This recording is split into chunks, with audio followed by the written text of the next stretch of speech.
From a man who survived being shot by his own son, waking up in a hospital bed with his kid already gone, to a New York City where two killers are now waiting for him at once, with a name scrawled in a dead man's folder sitting at the center of all of it. Dexter Resurrection premiered July 2025 to 4.4 million viewers in its first 7 days. That number turned heads. Season 1 earned a 95% on Rotten Tomatoes and pulled 3.1 million global viewers within its first 3 days, making it Showtime's most streamed series premiere ever. After years of the franchise leaving a bad taste with how New Blood ended, Season 1 of Resurrection did something nobody expected. It made people care again. The renewal came fast, and now everything confirmed about Season 2 is pointing towards something bigger than anything the show has tried before. Here is everything that is actually known. Paramount Plus formally renewed Dexter Resurrection for a second season on October 8, 2025, just weeks after the show's summer run ended. Michael C. Hall personally broke the news in a selfie-style video posted to YouTube saying, "We've been greenlit for another season. The writer's room is assembling now, and details will be forthcoming. But I wanted to be the first to let you know that the story continues." That is a fast turnaround. Most shows wait months for a green light. This one had a writer's room opening within weeks of the finale airing. The renewal came at the same time as the cancellation of the prequel series Dexter Original Sin. That show had been renewed in April 2025, then reversed a few months later following Paramount's merger with Skydance. Variety reported that executives wanted to focus resources on the version of Dexter with Hall in the lead. That is the clearest signal possible about which direction the franchise is going. Original Sin had its own younger cast, its own storylines, and its own following. Paramount looked at both and chose one. They chose this one. The speed of the renewal was not routine. A writer's room opening the same week as the greenlight, with a prequel series cancelled to redirect resources, tells you everything about how confident Paramount is in what Hall and Phillips are building. That confidence changes what Season 2 is allowed to attempt. The name that closes Season 1 on a piece of paper in a dead man's vault, that is where Season 2 begins.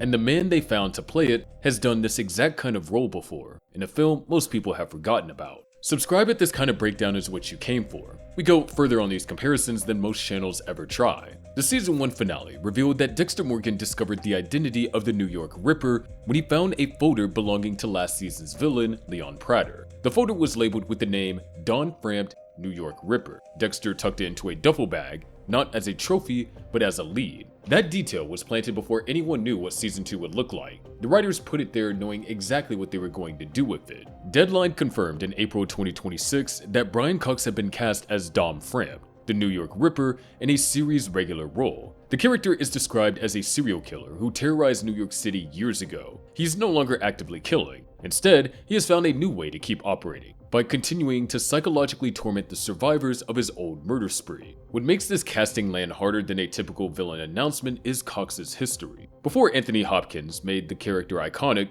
Brian Cox was the first actor to ever play Hannibal Lecter on screen in Michael Mann's 1986 thriller Manhunter. He is coming back to serial killer territory 40 years later, and the parallel is not accidental. Set photos shared online after filming began in April 2026 show Cox's character moving down a Manhattan sidewalk in a motorized wheelchair. A retired killer who can no longer do what he once did physically, but who has clearly not stopped operating. Not someone Dexter can track through fresh crime scenes because the act of killing ended years ago. Someone who wins through psychological pressure across distance.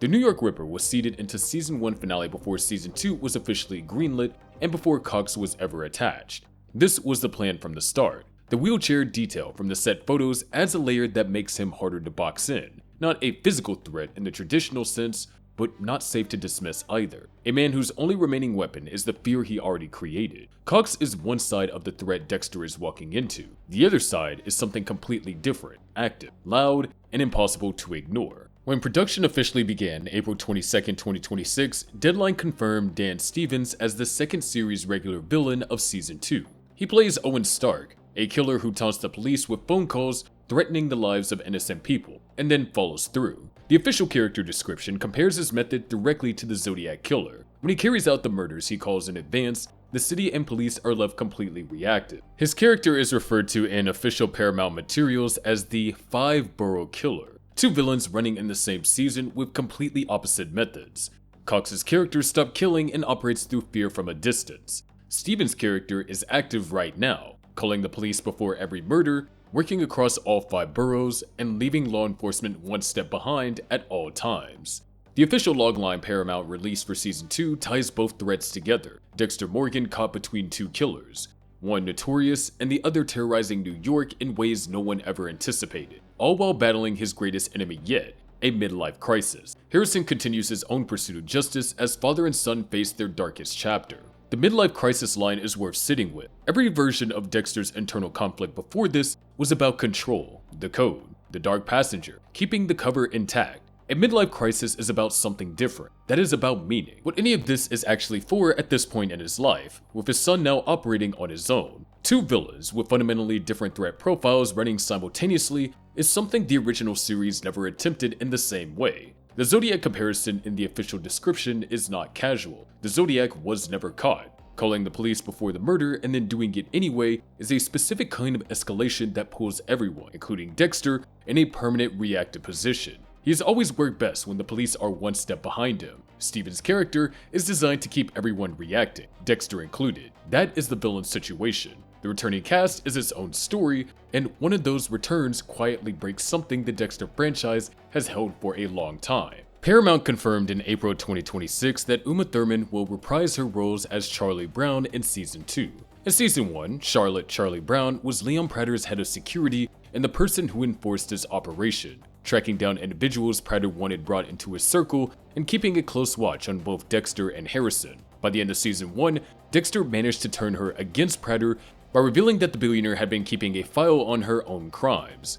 She released Harrison, then left New York with her ailing mother, retreating to her childhood home in Amherst, Pennsylvania. She survived Season 1 knowing everything, and that matters more than almost anything else about her return. Charlie knows Dexter's real identity. There are not many living people in the show's universe who have that information and are still breathing. Every scene she shares with Dexter in Season 2 carries the weight of what she already knows and the question of when, not whether, she decides to use it. Bringing her back also breaks what CBR described as an old Dexter franchise tradition of leaving past villains in the past.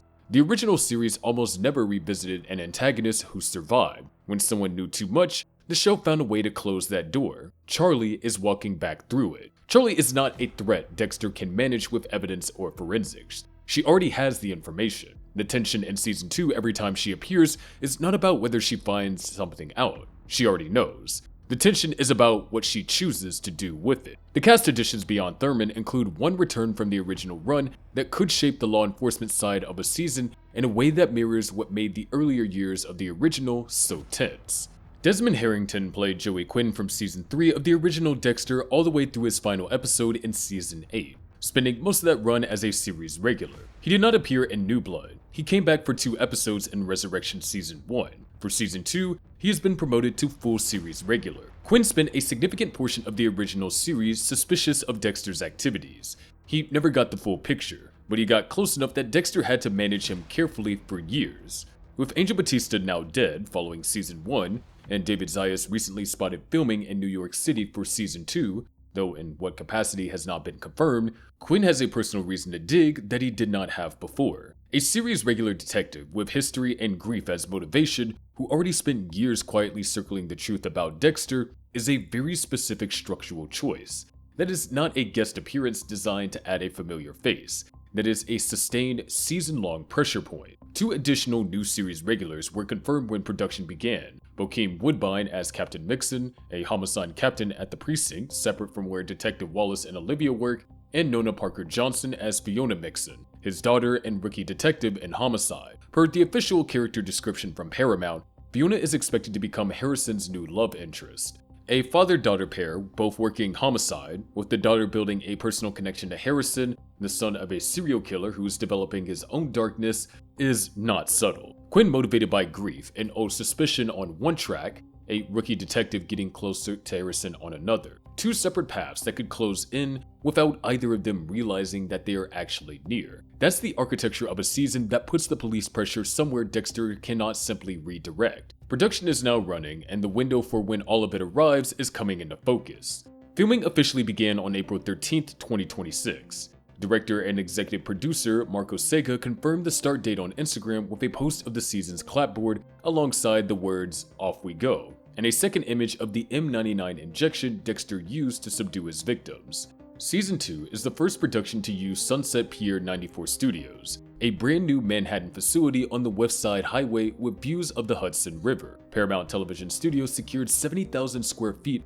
across 2 sound stages there. Filming will also take place in the Bronx and Yonkers. The production received a 40% combined New York tax credit, 10 points higher than Season 1. Season 2 will run 10 episodes, the same length as Season 1. Showrunner Clyde Phillips previously confirmed it in a Love It Film interview that the target premiere window is October 26.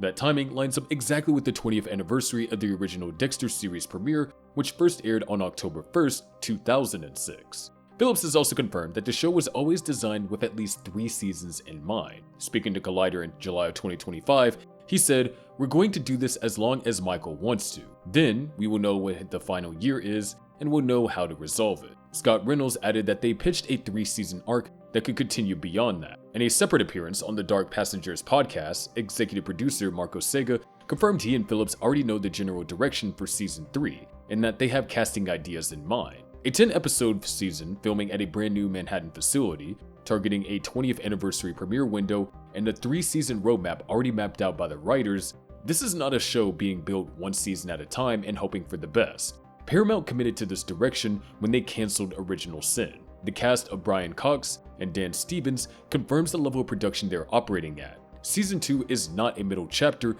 being made up as they go. Season 1 proved the franchise still had something worth paying attention to.